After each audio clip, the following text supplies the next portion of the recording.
El día cero hace referencia al día en el que todas las llaves de la ciudad se quedan sin agua. Mucho se ha hablado de las consecuencias que esto podría traer para la Ciudad de México. Sin embargo, creemos que el concepto de día cero es equivocado y no aporta elementos ante la situación de escasez de agua que estamos viviendo. El día cero plantea una crisis que paraliza, conmociona y genera miedo. Promueve un estado de shock que no abona para encontrar soluciones. Por eso, desde Isla Urbana, lo que proponemos es cambiar la perspectiva y pasar del día 0 al día 1. El día 1 en el que cambiamos nuestra relación con el agua. El día 1 en el que comenzamos a cambiar nuestros hábitos de consumo. Un nuevo comienzo en el que nos posicionamos frente a la crisis y nos involucramos de manera activa para transformar la realidad del agua. Para lograrlo, hemos decidido ir a conocer gente que ya ha dado el primer paso. Personajes que inspiran con su acción y nos muestran cómo es posible cambiar el paradigma. Cómo podemos pasar de un día 0 al día 1. Desde Isla Urbana queremos compartir una serie de entrevistas con expertos en temas relacionados con el agua que nos ayudarán a entender el problema del agua y cómo a partir de acciones concretas podemos transformar esta situación. Esta es una invitación para que tú seas parte de esta toma de conciencia colectiva. Toda gran travesía comenzó con un primer paso. Forma parte del día 1. Hola a todos, estamos aquí con Loreta Castro, que es diseñadora urbana, muy conocida y reconocida por su trabajo en México. Seguimos en estas exploraciones sobre la crisis de agua que estamos viviendo y las posibles, esperemos, salidas de la crisis. Y para abrir un poco el tema, te preguntaría, ahorita estamos, para si alguien lo está viendo en un futuro, 2024, marzo de 2024, está ahorita sonando mucho el tema de la crisis de agua en la Ciudad de México a nivel mediático. Hay muchas notas viniendo, hay mucha polémica sobre día cero, si hay un día cero, si no hay un día cero. ¿Tú cómo ves la crisis en la que estamos? ¿Estamos en una crisis diferente a la que hemos estado? ¿Qué está pasando? Mira, yo creo que crisis hídrica en la cuenca de México ha existido durante muchos siglos. Ahora sí estamos en un momento importante porque no ha llovido, ¿no? Pero cuando revisamos un poco la historia de la ciudad, nos damos cuenta que ha habido varios momentos en los que deja de llover y en efecto la ciudad se pone en crisis, ¿no? Porque obviamente el agua que consumimos pues viene de la lluvia, la mayor parte del agua. Entonces, yo diría que sí estamos en una crisis, pero que no quiere decir que no hay solución, ¿no? O que no hay maneras de abordar esta crisis. Y para mí lo que me parece súper importante es aprovechar el momento para cuestionarnos cuál es nuestra relación con el agua y cómo estamos acercándonos al agua y desde qué lugar podemos empezar a transformar la manera en la que nos relacionamos con el agua. Entonces, sí hay un momento bastante especial en términos de escasez, ¿no? O sea, vivimos entre el exceso y la escasez. Históricamente hemos vivido así. Históricamente me refiero hasta antes de los mexicas, ¿no? Los mexicas y antes. Pero justamente estos momentos lo que detonan son transformaciones. Y creo que es el momento de pensar con estrategias del siglo XXI cómo son esas transformaciones, cómo planteamos hoy una relación distinta con el agua. Este tema de el cambio de la relación con el agua que mencionas, que es un tema que a mí también me interesa mucho y lo escucho mucho en el gremio. O sea, creo que ahorita ya la conversación gira mucho en torno a necesitamos cambiar nuestra relación con el agua. Entonces, para profundizar un poco esa pregunta, ¿qué es el problema de nuestra relación con el agua en tu visión? O sea, ¿qué es lo que está enfermo y se necesita sanar o qué es lo que está torcido y se necesita enderezar? Pues mira, yo creo que ha habido como una manera de objetivizar al agua que puede venir desde distintos lugares, ¿no? Puede ser que al momento, yo siempre pienso, al momento de la conquista se cambia la forma urbana y se desprecia el contexto natural, se establece una ciudad según unos códigos que se diseñaron en Europa y que se aplica al parejo a todas las ciudades latinoamericanas y americanas también, ¿no? Norteamericanas también. Entonces, para mí ese es un momento importante. Simplemente el decir, esta ciudad se construye con otras estrategias muy distintas a las estrategias que se podrían crear a partir de un contexto determinado y muy especial, que es el de la Cuenca de México, que de alguna forma es lo que hicieron los mexicas, aunque ya en ese momento digamos que como que se viola la pristinidad del lago, digamos, porque hay una ciudad adentro del lago. Es una ciudad que lee el contexto, que es suficientemente sensible a la condición de cuenca cerrada, ¿no? A esta idea de que el agua sube y baja. Entonces es una ciudad de canales, es una ciudad que entiende que el agua se tiene que dispersar rápidamente, ¿no? Y funciona más o menos con su contexto natural. Pero la ciudad renacentista, la ciudad que traen los españoles, es una ciudad completamente ajena al contexto de la Cuenca de México, y entonces los problemas que tiene esa ciudad son aparentes desde el día 1, ¿no? Y son problemas de inundación muy fuertes y de escasez. Y entonces se empiezan a pensar soluciones para esta ciudad, y las soluciones vienen también del extranjero, y son soluciones que en vez de incorporar al agua, la alienizan, ¿no? Claro. Y la sacan. Ese es un primer momento. Y luego hay otro momento que es, yo creo, la revolución industrial, donde el agua deja de ser un elemento que es parte de nuestra vida y se convierte en un objeto, ¿no? En un servicio. Y esto es como muy controversial porque, por ejemplo, hablar de derecho al agua, ¿no? De acceso al agua. Yo creo que el acceso al agua es fundamental, pero cómo y qué es ese acceso al agua depende del lugar en donde habitas. Y no podemos pensar que en Chihuahua, en el desierto de Sonora, o en este caso en la Ciudad de México, el acceso al agua es idéntico que en Yucatán o que en los Alpes suizos, ¿no? Y entonces este tema de la industrialización, de la globalización, en donde la idea de acceso al agua es abrir la llave del agua y que el agua salga, y que luego el agua se vaya a un sistema de drenaje, creo que puede ser o ha sido un poco peligrosa, porque lo que hace es que todos pensamos que nos merecemos eso, sin cuestionarnos qué significa abrir una llave de agua y que el agua salga, ¿no? Y el derecho como desvinculado de la responsabilidad, ¿no? Porque pues yo no sé si tenemos derecho al derroche del agua, ¿no? No sé quién diría tenemos derecho ilimitado al agua. Significa que tengo el derecho de tirarla agua nada más a la calle. Pues en mi sentir no. O sea, de tirarla y que haya un drenaje suficientemente bueno para que no se inunde la calle, ¿no?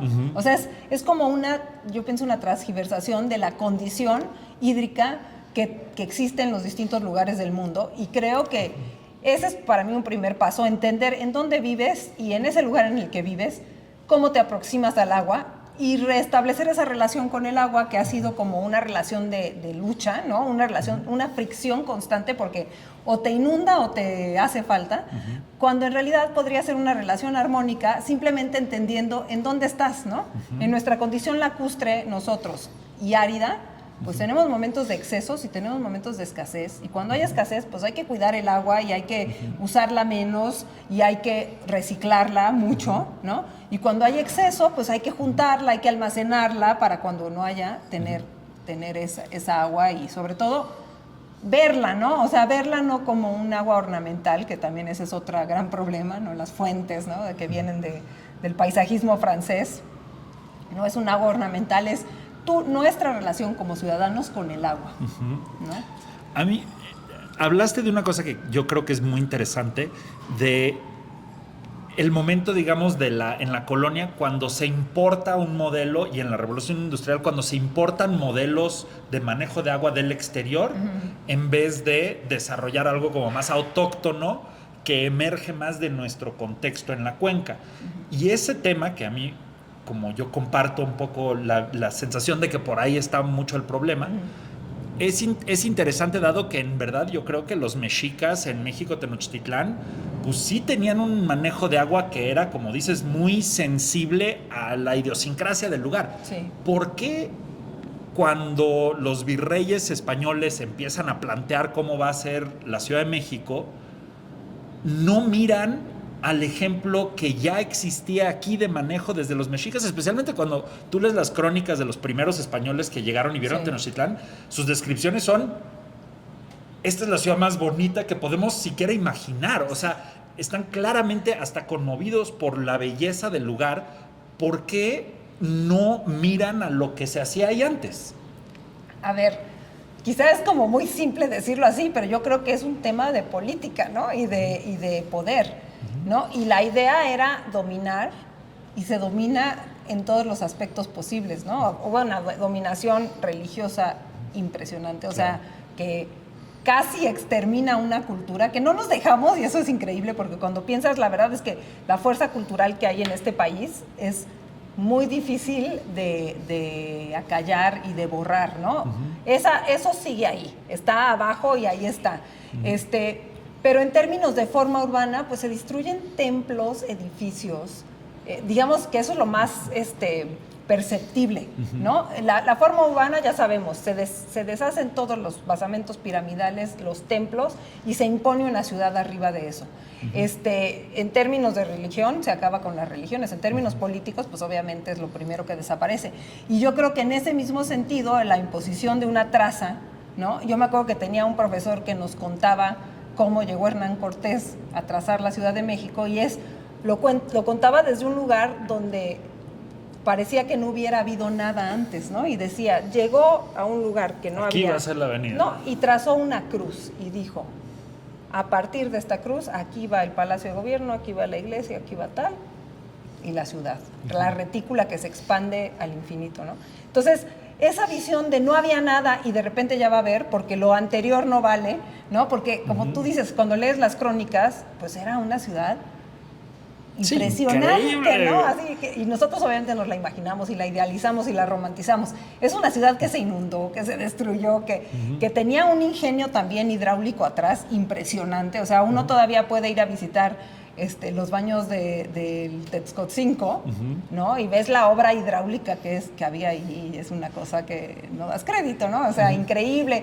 Era una ciudad que funcionaba así, pero que evidentemente pues hay un tema de poder, que también es lo que en muchos sentidos a la humanidad la ha ido transformando, y a veces para bien y otras veces para mal, ¿no? Pero creo que en términos de cómo funciona la Ciudad de México hoy, o sea, a mí trato en lo posible de no alienizar, o sea, de no, digamos, juzgar tanto, porque lo que es un hecho es que vivimos 23 millones de habitantes el día de hoy en este lugar, que obviamente estamos en un momento súper crítico en términos de recursos en todos los sentidos. Y por ese lado digo, bueno, ok, ¿no? Es una ciudad muy grande, tiene como muchísimo sentido en términos de economía, de cómo funciona nuestro país, pero por el otro lado también pienso, pero no, a ver, no es que antes era mejor, era distinta, creo que funcionaba mejor, había solamente 1 millón de habitantes. Pero eso no quiere decir que las estrategias que se aplicaron en esa época sean inválidas, o sean no sofisticadas, ¿no? O sean así como casi fortuitas, ¿no? Al contrario, yo creo que eran estrategias que tenían mucho más pensamiento y reflexión atrás que cualquier sistema de tuberías que vemos el día de hoy, ¿no?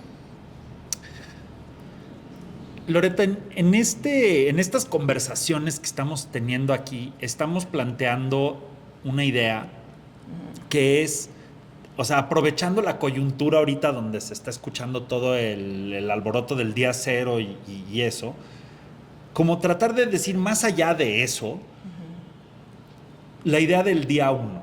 Si nos planteamos en un lugar de decir, si imaginamos que en vez de estar en una trayectoria de crisis o en un ciclo de crisis perpetua, si nos colocamos en nuestro imaginario en una trayectoria de salida de esta crisis y decimos, hoy es día 1 de la salida de esta crisis, ¿qué está pasando? ¿Qué estamos haciendo aquí? Y quisiera jalar un poco para acá y de entrada preguntarte que cómo ves tú ese día 1, pero para llevarlo un poco a mucho lo que admiro en tu trabajo. Mi sentir es que hay muchas cosas que tienen que pasar en el día 1, pero una es que tenemos que empezar a retener el agua dentro de la cuenca. El agua que hoy cae y que se va a los drenajes se tendría que retener, y mucho de tu trabajo ha ido por ahí. Entonces, digamos, para dirigir la pregunta un poco, ¿cómo se ve el día 1 desde tu lente y si quieres ya nos podemos ir clavando en temas de retención de agua. Bueno,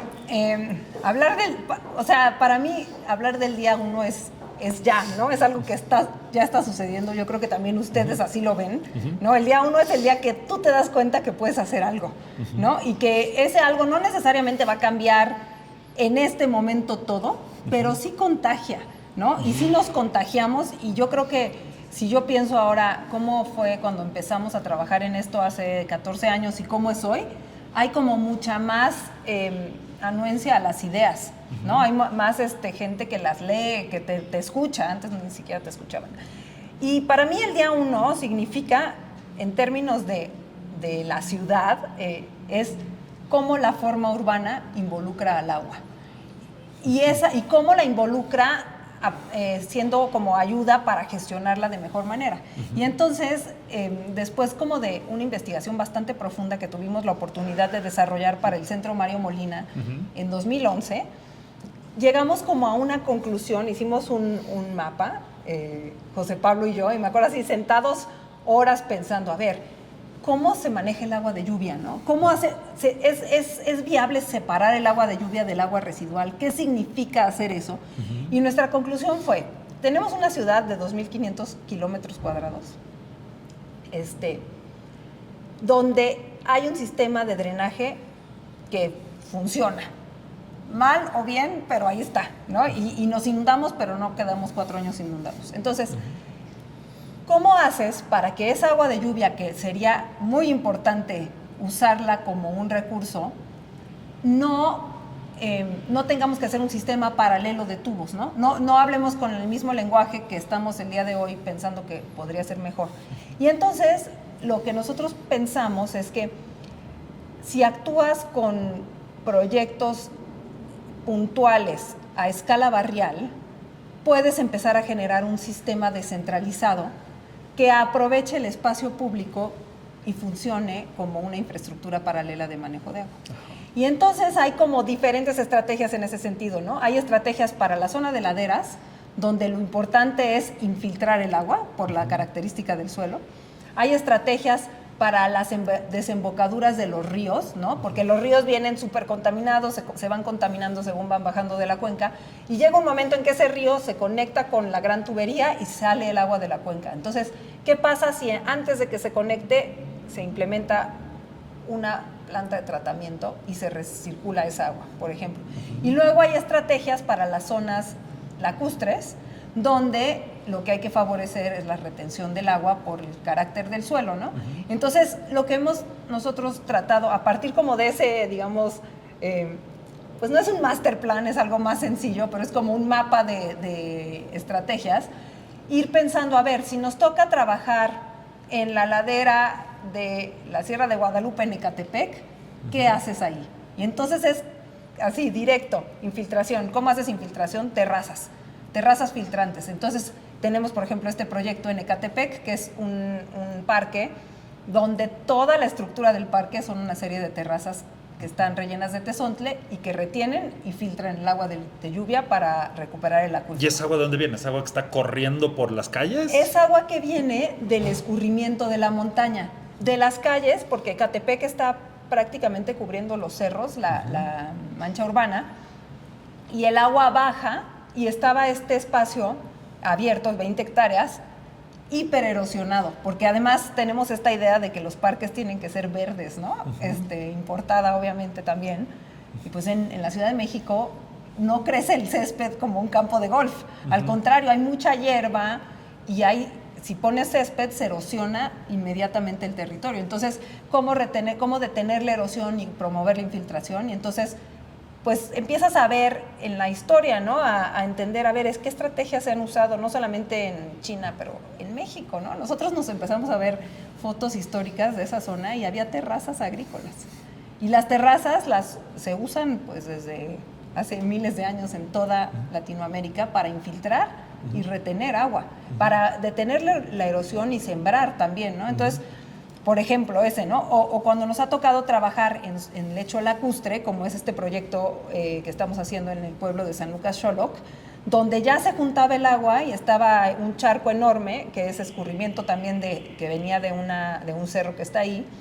En ese lugar, pues hacer espacio para contener el agua que escurre y hacer un cuerpo de agua temporal, ¿no? Que en época de lluvias pues estará lleno y tiene ahí un espacio para que la gente se pueda acercar al agua y sentar cerca y hasta de pronto tener reuniones y tal, pero que además retiene esta agua y si hay demasías está cerca de la zona agrícola y entonces el agua ayuda también a regar la zona agrícola. Entonces, importante que la forma urbana incorpore al agua, ¿no?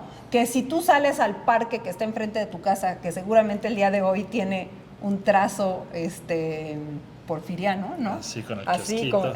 y caminitos y muchas flores que tampoco necesariamente se dan. ¿Cómo incorporas el agua en eso? O sea, ¿qué pasaría si el parque de San Pedro de los Pinos, que está aquí a 3 cuadras, fuera una gran cisterna de captación de agua de lluvia, ¿no? Y ahora, en este momento que nos hace falta el agua, pues el parque, para empezar, si necesita agua, se riega con esa agua, pero si el mercado necesita agua, pues vas y el agua está ahí, ¿no? A lo mejor hasta hay una tubería que surte el agua al mercado que está a una cuadra. ¿Imaginas cisternas, literal, cisternas físicas o figurativamente, infiltrar el agua y que la tierra, el suelo sea tu cisterna? A ver, yo me imagino en las zonas del lecho lacustre, donde el agua es difícil que se infiltre de manera natural, cisternas. Y hay ciudades hechas así. Si tú analizas la ciudad de Venecia, Venecia es una ciudad de cisternas. Todas las plazas de Venecia son cisternas. Órale. Todas. Se llaman campos y en medio tienen una boca de pozo. Y lo que pasaba ahí es que, como toda la ciudad se construyó igual que nosotros sobre una laguna, lo que hicieron es que eran como unidades donde está un espacio abierto rodeado de edificios. Los edificios tienen techos inclinados y llevan el agua a unas tuberías. Y el espacio abierto es como la forma es como de media esfera, rellena de gravas, y en medio hay un tubo que estaba construido con ladrillo, ¿no? Y entonces el agua la infiltraban por los 4 esquinas de la plaza, que se llaman campanas. Ahí llegaba el agua, eran como las coladeras, y de ahí el agua se iba filtrando de manera natural a través de las gravas y permeaba por el ladrillo, que es poroso, a este pozo. Y ya, la gente filtrado. iba y sacaba el agua del pozo, ¿no? Entonces, esa ciudad, por ejemplo, entiende su condición perfectamente, ¿no? Obviamente, pues es una forma donde había menos agua, ¿no? O sea, la gente vivía con 10 litros de agua al día. Pero pues era normal, o sea, la ciudad de Venecia lleva existiendo 1000 años, ¿no? Y la gente iba y sacaba el agua del pozo y con eso vivía.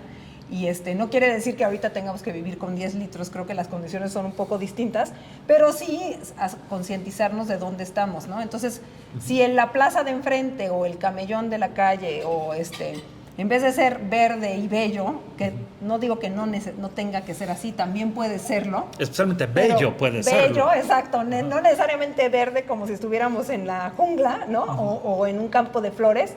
Puede ser bello, pero además entender que la estrategia que ese espacio en específico utiliza es de captación, o es de infiltración, o es de tratamiento, esa es otra, tratamiento de agua residual. El agua residual todo el tiempo está. Ahí está todo el tiempo y la sacamos de la cuenca. Y si pusiéramos en marcha una serie de sistemas de tratamiento, que yo me imagino igual por ejemplo, en mi calle, que los vecinos son bastante civilizados, de pronto hay un sistema de humedales y una plantita de tratamiento y el agua se trata ahí y se almacena y entonces la usas para lavar el coche, para limpiar el patio, ¿no? Porque todo el mundo limpia su patio y ahí ves con la manguera de agua potable y nada más te dan 3 infartos, cuando en realidad podría ser con agua reciclada, ¿no? O con agua, bueno, el agua captada yo creo que se debe de beber, lo sabemos, ¿no? Que el agua de lluvia se puede filtrar y llega al nivel de podértela tomar, ¿no? Sí, sí. Entonces, más bien es entender cómo el espacio público puede ser una infraestructura alterna para el manejo del agua, paralela, descentralizada, con todo el potencial de funcionar a la par del sistema tradicional. Ahí yo creo que empezamos a entrar a los meros detalles, porque comparto toda la visión que dices y la idea de una ciudad sensible al agua, donde llueve y se reciclan las aguas servidas, se infiltra donde hay capacidad de infiltrar, se capta donde se tiene que captar. Mi pregunta aquí siempre es, en una ciudad que pues ya la ha sobrevolado, es como una alfombra infinita de espacio ya construido, que solía ser lagos, pero que ahora son casas que están muro contra muro, contra muro, contra muro. ¿Es posible volvernos una ciudad sensible al agua donde ya está tan construida esta infraestructura que es como tan todo lo contrario en muchos casos? Mira, yo creo que la infraestructura tradicional y lo que el día de hoy sirve a la ciudad tiene que seguir ahí. Lo que el argumento es que no tiene por qué seguir creciendo de esa manera.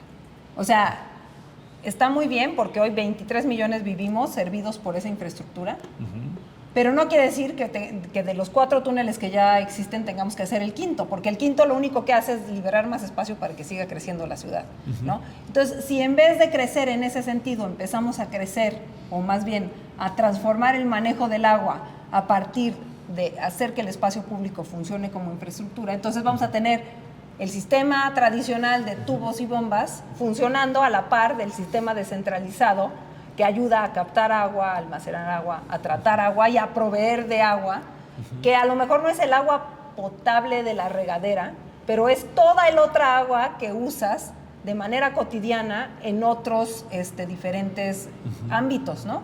Entonces, pues ahí va todo el tema de entender en dónde estamos viviendo, ¿no? No vas a usar siempre el agua de la llave para lo que la usas el día de hoy, sino vas a saber, pues el agua para el riego, el agua para lavar, el agua para la industria, ¿no? Por ejemplo, esa agua viene de estos sistemas paralelos donde se almacena agua de lluvia o donde se trata agua residual, ¿no? Y claramente involucra la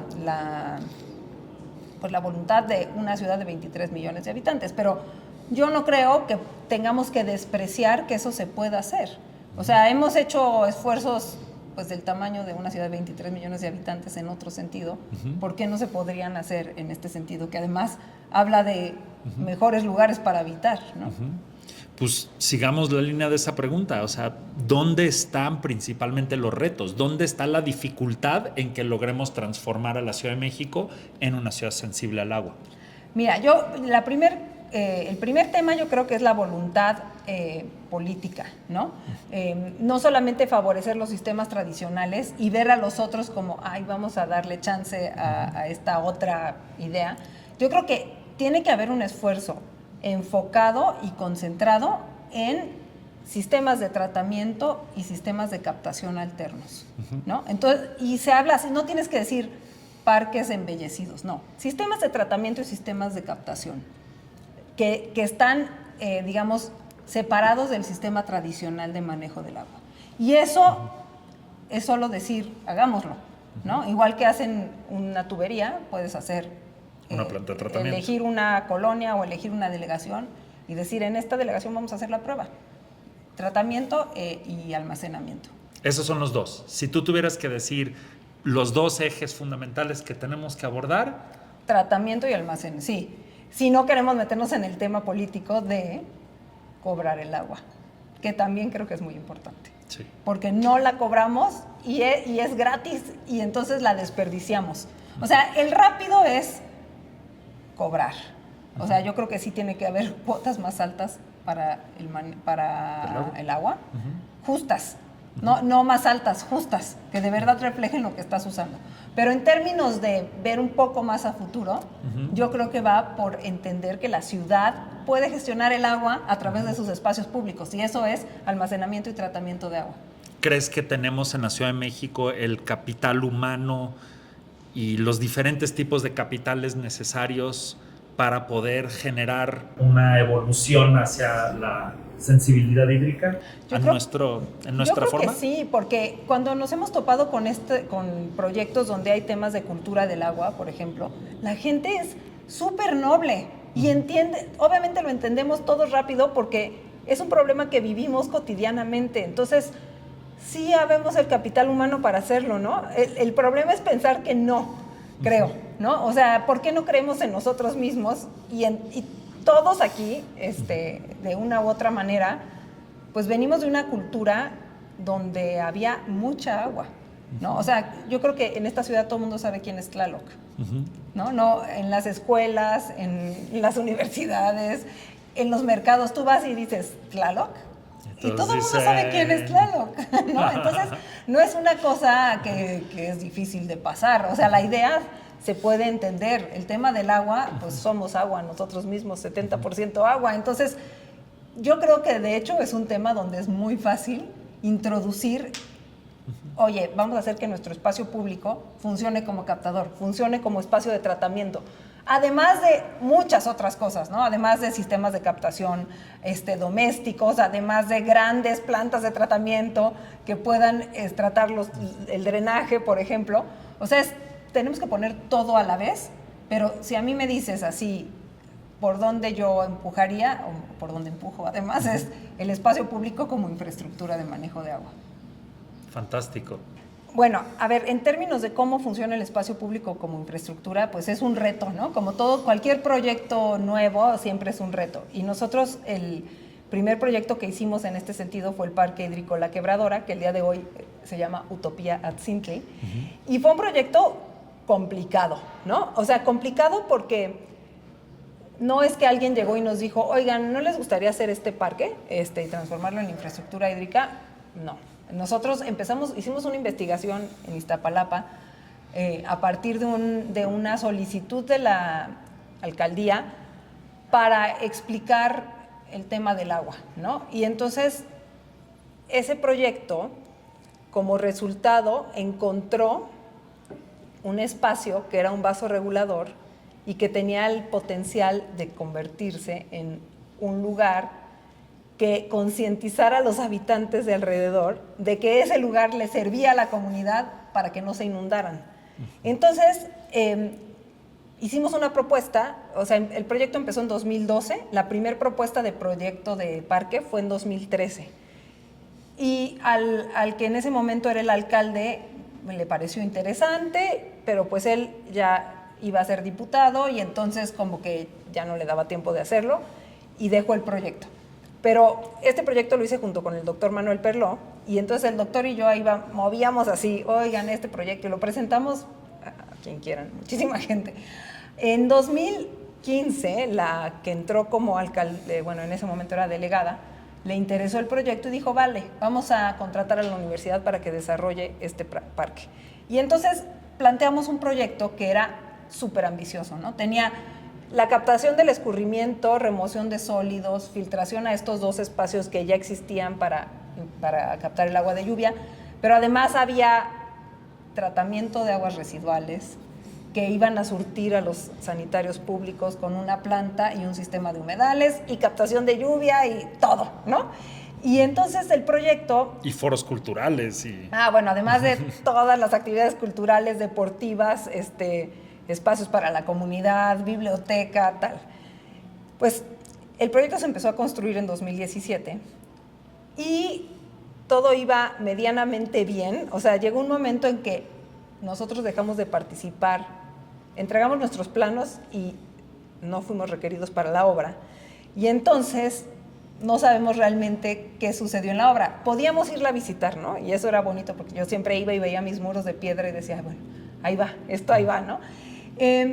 Pero cambia el gobierno y en ese momento detienen la obra con la excusa de que el sistema de manejo de agua no funcionaba, ¿no?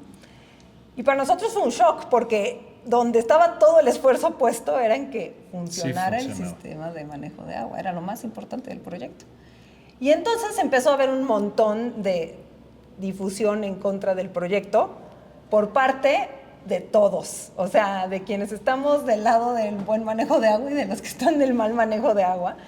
Un momento complicado, pero afortunadamente el proyecto estaba bien hecho. Entonces, lo que hicimos, el doctor Perlo y yo, es que juntamos todos nuestros planos hidráulicos y nos los llevamos al sistema de aguas de la Ciudad de México con el director del sistema y le dijimos, así es como funciona.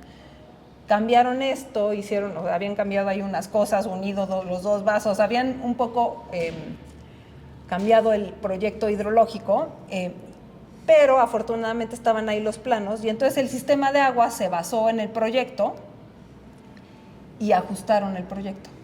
Y el proyecto, que también fue un proyecto muy socializado, porque todo el programa lo desarrollamos con los vecinos de alrededor, y eso ayudó muchísimo, porque también la comunidad estaba bien, veía que estaba ahí el parque y de repente se había detenido, y entonces yo creo que ayudó mucho que estuviera la comunidad del lado del proyecto, y se rearrancó el proyecto, ¿no? Eso fue en 2020. En el Inter, este proyecto tuvo como un premio y fue como bastante sonado en la ciudad y en el internacionalmente país. También. Sí, fue un premio importante que ayudó a darle mucha difusión. Y entonces nos buscó el gobierno federal en el Inter para hacer un proyecto en un lugar muy diferente, en Sonora, en Nogales, ¿no? Y entonces nosotros pues ya planteamos otro proyecto no tan complejo, mucho más sencillo porque había menos dinero además. Entonces era un proyecto que lo único que hacía era captar el escurrimiento, limpiar un cuerpo de agua y hacer un espacio que era capaz de inundarse y después que se diera la inundación seguir funcionando como espacio público, a la vez que ayudaba a mejorar toda la zona urbana donde está este lugar que se llama Represo Colosio.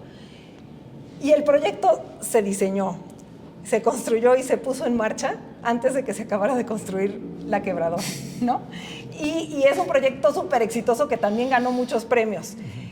El caso es que en el Inter, la quebradora se acabó de construir en 2021, se inauguró en 2022, en junio, y pues el día de hoy es un proyecto súper exitoso. Que tiene un montón de espacios de deporte, de actividades socioculturales, pero que además recibe el agua del escurrimiento de lluvia, la filtra y mitiga la inundación que queríamos que mitigara.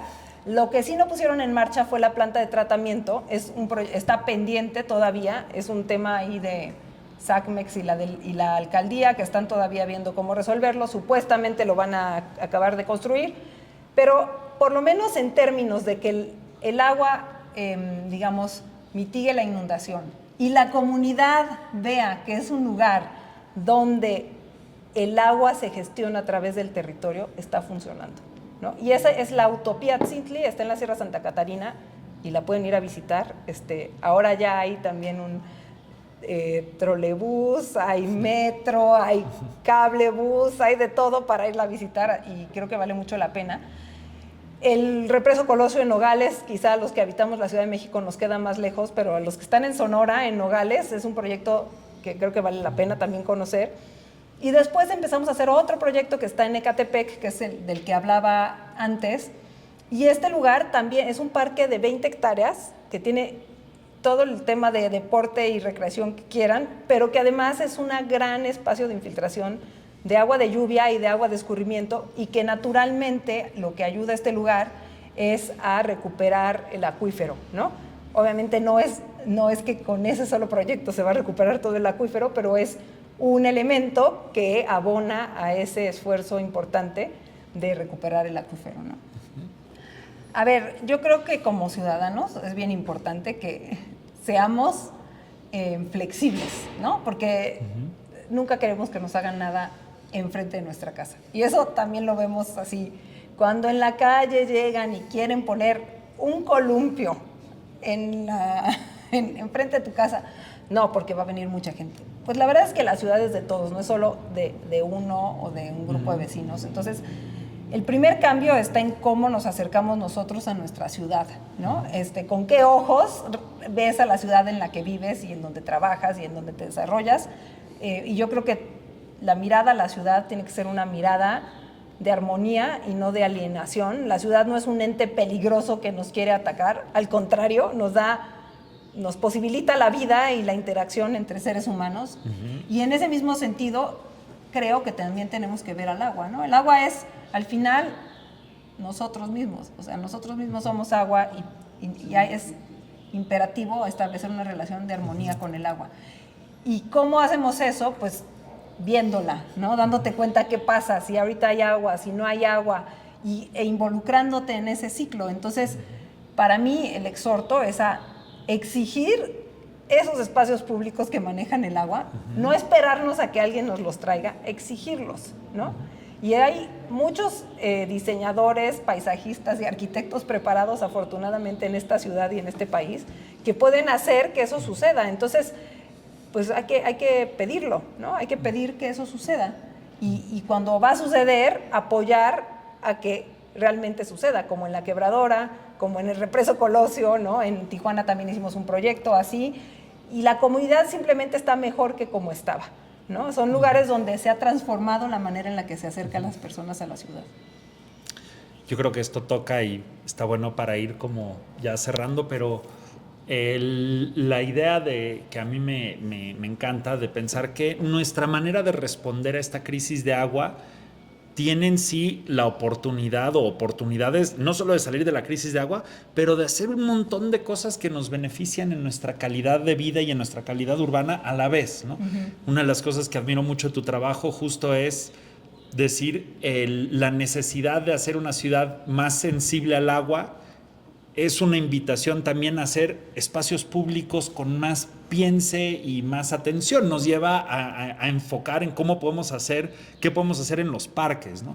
Y eso pues viene con la oportunidad de embellecer, enriquecer, hacer más compleja y más sutil la ciudad. Entonces, pues espero que sea cierto que la crisis de agua sea una oportunidad urbana también y una oportunidad, yo creo, de desarrollar una cultura y una conciencia mucho más profunda. Totalmente.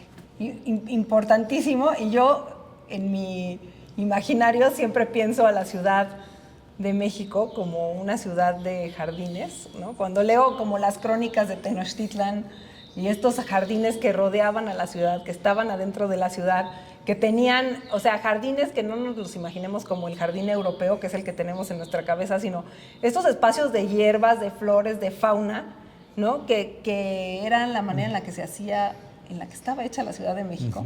Yo todavía me gusta ver la ciudad y pensar que es una ciudad que tiene esa posibilidad de ser una ciudad de jardines, ¿no? Y de jardines de agua. Entonces, yo creo que la Ciudad de México puede ser una ciudad de hueytecpans, ¿no? De recintos de culto al agua en su estado, en el lugar en el que está, donde realmente la relación con el agua es muy distinta a la que el día de hoy tenemos. Loreta, alguien que está interesado en conocer más de tu trabajo o que le interesa tal vez presionar a su alcaldía para emprender proyectos sensibles al agua, ¿a dónde te encuentra y cómo? Mira, nosotros estamos en redes sociales, en Instagram, @tallercapital, y tenemos nuestra página web que es www.tallercapital.mx, y ahí nos pueden contactar. Felices, siempre estamos atentos, así que respondemos también. Pues muchísimas gracias, gracias por tu tiempo, gracias por la conversación, y pues seguimos aquí en ruta a construir rutas para el día 1. Y muchas gracias. Gracias, saludos. Salud.